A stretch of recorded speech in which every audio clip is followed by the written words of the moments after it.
on comprend votre point de vue, monsieur le ministre, mais pour autant, si vous parlez d'humanitaire, ces images ont choqué le monde entier, de voir des milliers de jeunes Marocains tout d'un coup filer vers Ceuta, plus de 8000 en une semaine, et l'Espagne qui dit mais qu'est-ce qui se passe? Ça a été jamais comme ça. Avant, le Maroc retenait ces jeunes ressortissants et là ne les retient plus, et ce sont des drames humains épouvantables.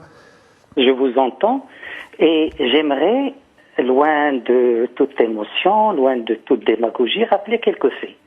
Le Maroc n'est pas censé protéger, n'a pas l'obligation de protéger les frontières de pays autres que le sien. Le Maroc n'a pas l'obligation, n'a pas la vocation d'être le gendarme de l'Europe ni son concierge. Le Maroc le fait dans le cadre d'un partenariat bien compris entre le Maroc et l'Espagne, entre le Maroc et l'Europe. Le Maroc le fait en partenaire.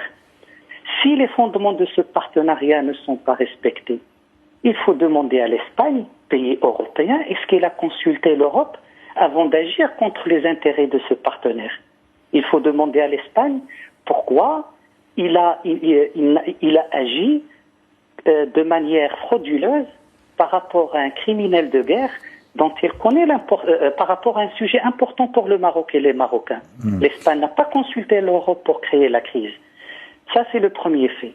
Le Maroc, comme je l'ai dit, n'a pas l'obligation. Le Maroc le fait en partenaire. Mais le partenariat n'est pas à sens unique. Le partenariat n'est pas à la carte. Si l'Europe, partenaire du Maroc, considère que la lutte contre la migration est sa priorité, ce partenaire qui est le Maroc a également ses priorités. Est-ce que le partenariat, c'est qu'on demande au Maroc de respecter sa part du partenariat, mais qu'on se permet d'agir par rapport à ses intérêts fondamentaux? Monsieur le ministre, ce n'est pas non plus une bonne image, pardonnez-moi, pour le Maroc, que de voir ces milliers de jeunes Marocains vouloir quitter le pays pour essayer de gagner l'Europe à tout prix, et de voir ces sauveteurs espagnols sauver des eaux, un bébé, un autre jeune Marocain qui pleure dans les bras d'une sauveteuse de la Croix-Rouge. C'est pas forcément une bonne image pour le Royaume.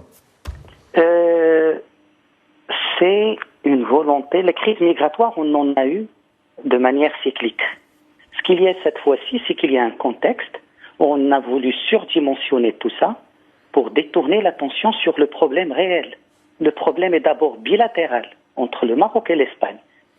Vouloir impliquer l'Europe, vouloir européaniser le problème à travers la question migratoire, c'est détourner l'attention.